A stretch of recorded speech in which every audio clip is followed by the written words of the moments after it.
Hello and thanks for clicking on the video. Today I ran into this license is not installed or corrupted error while trying to log into Veeam Backup Enterprise Manager.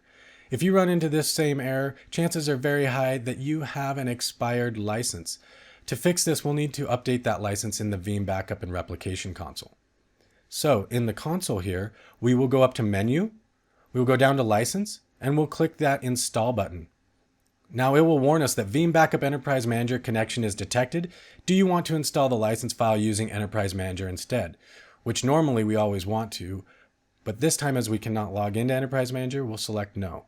Select your valid license, click Open, ensure that it's valid, and you can close that license window. Now if we head back over to Enterprise Manager and log in, we will see we're still receiving the same error message, even though we have plenty of days remaining on our new license.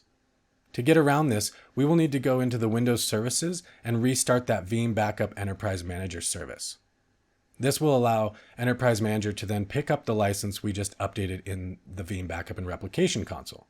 So click the service, we can click Stop, give it a second, and then click Start to then start it back up.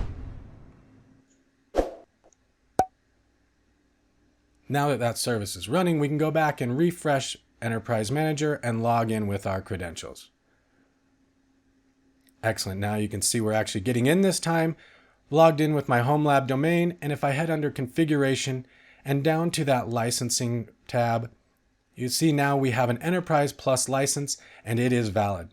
So with that, we've gotten around that license is not installed or corrupted error, and you can continue to use Enterprise Manager as you always have.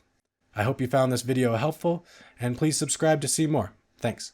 Thanks for watching. Please subscribe to No Label Walker.